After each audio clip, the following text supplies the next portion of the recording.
چاہے شادی کا مسئلہ ہو، محبت کا مسئلہ ہو، عداوت کا مسئلہ ہو،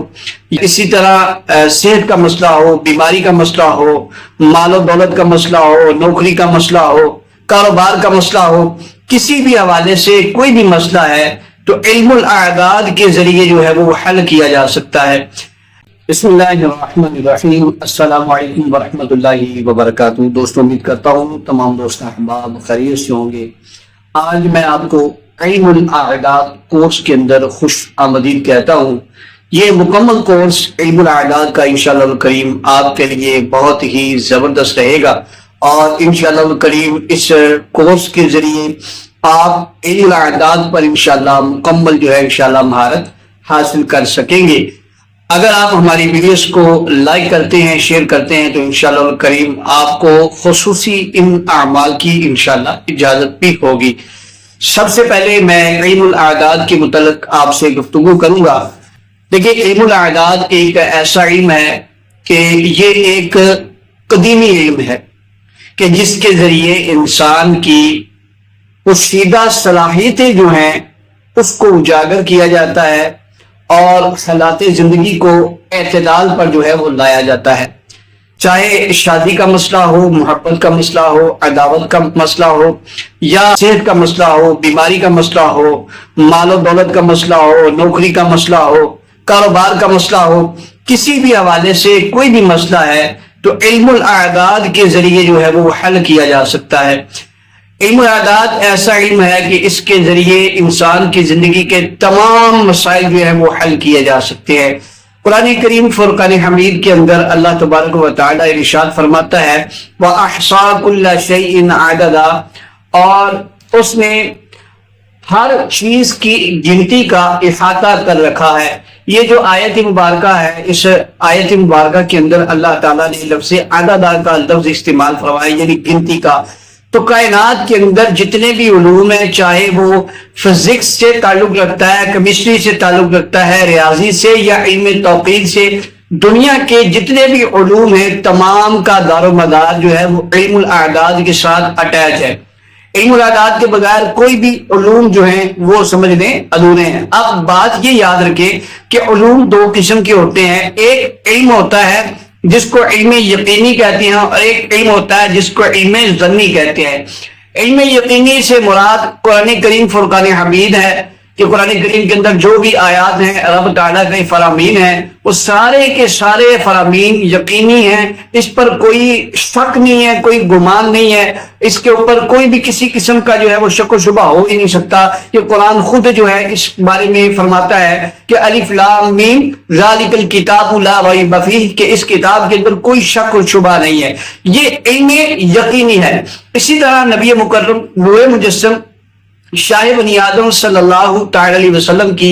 جو احادیث مبارکہ ہیں، وہ ساری کی ساری جو احادیث ہیں وہ جو ہیں ساری یقینی، یعنی علم یقین پر دلالت کرتی ہیں، کہ قرآن کریم فرقان حمید کے اندر اللہ تبارک و تعالی ارشاد فرماتا ہے کہ میرا محبوب وہی گفتگو کرتا ہے کہ جو میں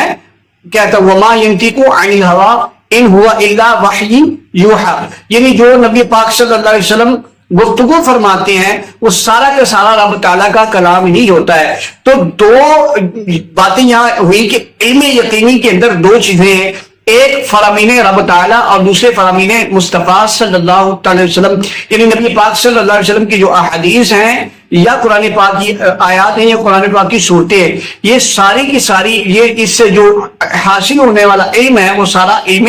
یقینی ہے۔ اس کے علاوہ دنیا کے اندر جتنے بھی علوم ہیں وہ سارے کے سارے ظن پر مشتمل ہے، ٹھیک ہے، اس کو علم ظنی کہا جاتا ہے۔ جیسے ریاضی کے علوم ہیں، اسی طرح علم توقید ہے، اسی طرح جتنے بھی علوم ہیں دنیا کے اندر، کیمسٹری، فزکس، ریاضی، یا جو بھی علوم دنیا کے اندر آئے ہیں وہ سارے کے سارے جو ہے وہ ظن پر مشتمل ہے، اور ان کا قاعدہ قانون کہیں نہ کہیں جا کر ٹوٹ جاتا ہے۔ اب مسئلہ یہ ہے کہ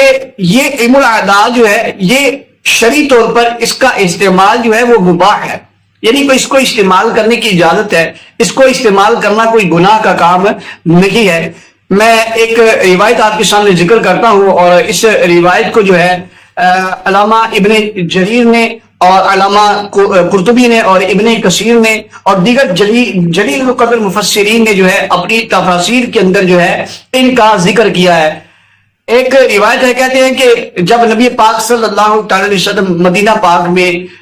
ہجرت کر کے آئے نا، تو حضور علیہ السلام پر سورہ بقرہ کی ابتدائی آیات جو ہے نازل ہوئی، تو اس میں نبی پاک صلی اللہ علیہ وسلم نے جب الف لام میم کا جو ہے نا وہ آپ نے ذکر فرمایا، الف لام میم تلاوت فرمائی، تو یہودیوں کے جو علماء ہیں، یہودیوں کے علماء ان میں سے حی ابن اخطب اور کئی لوگ جو تھے یہودی، انہوں نے علم الاعداد کے ذریعے یعنی حساب جمل کے ذریعے جو ہے انہوں نے اس کے اعداد نکالے، یعنی الف لام میم کے اس کے اعداد نکلے 71، یعنی 71 اعداد نکلے۔ تو یہودیوں کا یہ جو عالم تھا حی ابن اخطب اور دیگر، وہ کہنے لگے کہ امت کی جو عمر ہے اس حساب سے آپ کی امت کی جو عمر ہے وہ تو 71 سال بنتی ہے، یعنی 71 ایئر۔ تو نبی پاک صلی اللہ علیہ وسلم کی طرف جو ہے انہوں نے یہ بات کر کے ہنسنا شروع کر دیا۔ نبی پاک صلی اللہ علیہ وسلم نے ان کی جب یہ گفتگو سنی تو حضور علیہ السلام نے حروف مقطعات یعنی اور دیگر حروف مقطعات پڑھے، جیسے الف لام را، الف لام میم صاد، الف لام میم را،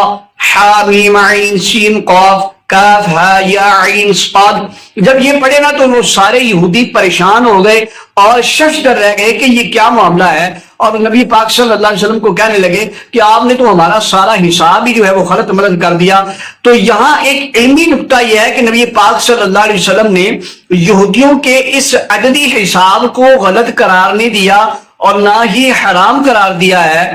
دراصل نبی پاک صلی اللہ علیہ وسلم نے ان کے اس حساب کو درست فرمایا، بتایا کہ صرف میری امت کی عمر 71 سال نہیں ہے، بلکہ دیگر آپ حروف مقطعات دیکھیں نا تو اس کے ساتھ آپ ان مقطعات کو ملائیں گے تو میری امت کا پتہ اندازہ ہو جائے گا، اور اس کا اندازہ صرف اللہ تعالیٰ ہی بہتر جانتا ہے، تم اس کا حساب نہیں لگا سکتے۔ تو علامہ امام قرطبی رحمۃ اللہ تعالی علیہ اور ابن کثیر نے اور دیگر جلیل القدر مفسرین نے اپنی تفسیر میں حروف مقطعات کے